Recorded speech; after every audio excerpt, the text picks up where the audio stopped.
We begin tonight with Bill O'Reilly. He actually just got back from China, where he met some of the country's most powerful people, host of the No Spin News, author of the upcoming book, Confronting Evil, Assessing the Worst of the Worst. Bill writes in his new column, Confronting China, we absolutely can work with the Chinese to make the world safer and more affluent. This would help every single decent person on Earth. Bill, good to see you. A lot to get into here. You seem to think that we can work with people that we can't trust and that have been stealing from us and breaking deals for the past 3 decades. Why? Because you have to. That's why. There's no other alternative. So what worries me is Americans, they don't get this. And I don't know why, but this is by far and away the most important story facing the United States of America. So China can do a lot of damage to us militarily and economically, but they also have weak points. And their biggest weak point is 1.5 billion people who have to eat. And they're hurting. They need the American marketplace. They do prepare for the worst, which is why they're building up their military, buying land in the USA. But in my meeting with I think, the most powerful people in the country, and some of them were hard guys, I'll tell you that, I laid out a historical perspective that if China changes, and it's a big if, that they would benefit and their people would benefit in a dramatic way. And if they do not change, there's going to be massive suffering on China. I think that message got through. I think Trump and Xi, who have a decent relationship, will meet. I debriefed the president yesterday for about a half an hour. It's off the record. I can't tell you specifics, but I told him exactly what the Chinese said in the Q&A. And I'll just give you one headline. Tariffs weren't that important in this conversation. They know, the Chinese know that can be worked out. Taiwan is the big kahuna. Sure. 2049, 100 years since Mao Zedong imposed communism. They want Taiwan under the Chinese flag. I told them that while President Trump is in office, it's not going to happen militarily. So if you do it, you're going to hurt yourself more than anyone else. Taiwanese will fight, American will fight, and your people will get wrecked. I think they know that.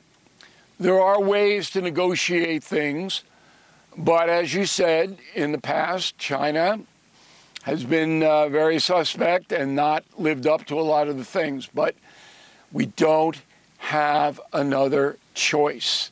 We've got to try to get a deal with China. Again, I understand getting a deal with China, but they've broken every deal. What's theirs is theirs, and what's ours they'll negotiate over. And I think about something else that was in your piece, which is they were complaining, or right now they're complaining, that we revoked China's student visas because so many of their students aren't really students. They're intelligence operatives. They're scientists coming here to learn and then take the data back. When you're talking to President Trump, what do you say to him that he is going to treat the Chinese in a way that they understand that this needs to stop? Because it didn't stop during the first term. Because Trump is the best negotiator in the world. And I don't get into policy with Donald Trump. I don't tell him about tariffs or anything like that. That's not my job. My job is to come at it from a historical point of view. I understand the Chinese. I understand what their weakness is most of all. You think you're clear about how evil they are and how they view us as chumps and weak? I wouldn't use the word evil across the board. It's a police state, a surveillance state. Nobody has any rights. They justify it by saying, look, we got 1.5 billion people. We can't supervise them, regulate them if they have personal freedom. So everything is for the state. There are evil people there. But again, I think that can be tamped down. So my position, and they grilled me, and I think I did pretty well, because the Chinese they're not like We are. They're not verbal. When they don't like what you say, they frown. When they do like what you say or understand, they nod. And I told them, look, you're in a juncture in history where you can redefine what your country is to the world. You can pursue peace with the United States. And if you do, you will win. Putin would be knocked out. The mullahs would be knocked out. My program is called A Plan for Peace and Prosperity. Okay? Okay. And the United States and China would be the two enforcers of it. They got it. Now, whether they want it or not, I don't know. They don't seem to be psychopathic like Putin. Yeah, I think I want to get that. It's a great point, though. You think about what the Chinese have done and continue to do in terms of what they have done to an America and how they've treated us. But you say Xi and Putin are different. They're both authoritarian strongmen. They both want to revive their country to some type of great standing that they view in the United States. They will torture. They will kill. They have gulags and are committing genocide in China to the tune of millions upon millions of people. They bully their neighbors. They invade their neighbors. They break deals with the United States. The Chinese are even far more aggressive about how they deal with the United States and their stealing of our technology, and they're trying to strong-arm universities in the United States. Why somehow do you think Xi is better than Putin? Because Putin, I don't believe. Somehow we seem to have missed our connection with Bill O'Reilly. He is back. Bill, I'm assuming you can hear me now. No, I heard your question. Okay. Yeah, I heard your question. I submitted to the Politburo guys, again, hard guys. One woman, by the way, 13 guys. I submitted to them that throwing in with Putin was going to hurt their country, historically and every other way. That partnering up with the United States for a peace-seeking mission would help the Chinese in many, many different ways. But if they're going to continue the bellicosity, and I actually used that word, I said, is that a word in Mandarin? Did they know the English when you said bellicosity? Did they know it in English, or they have to wait for the translation? Well, it was instant translation, but it is a word in the Chinese language. Bill, what I was trying to portray to them is that a partnership with America is possible, but you've got to stop the nefarious stuff. Steve Bannon was on with Cuomo. They will or they won't. Well, they will or they won't. Steve Bannon was on with Cuomo earlier. I got to get that soundbite in, and I want your reaction.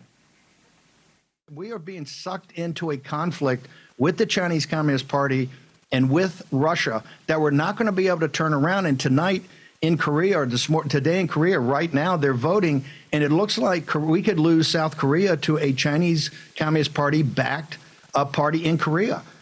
People are not awake of what is happening throughout the world and how we're being sucked in. You and Bannon agree on that? No. I think that's way out there.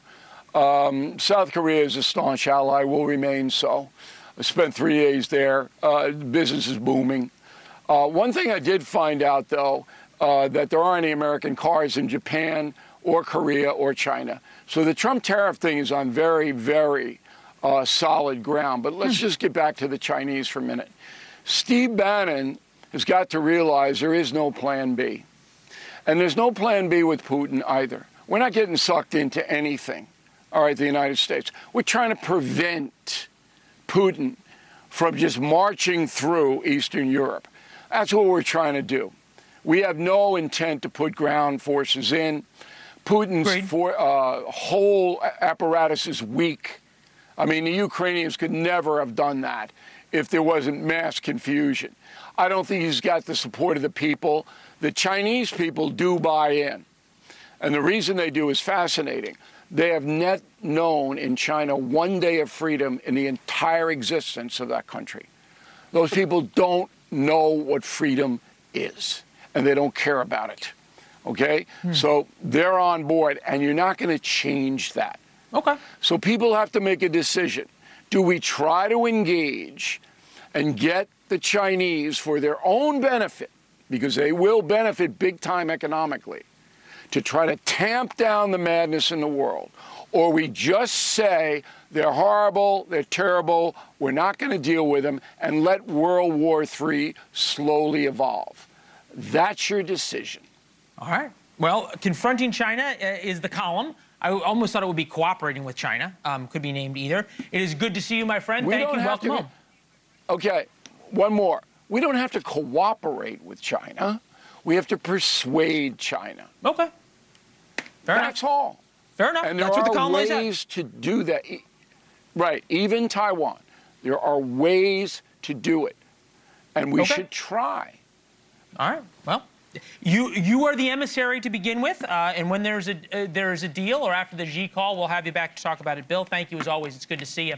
Thank you for watching. Subscribe below and download our NewsNation app right now on your phone, and you will get fact-based, unbiased news for all Americans.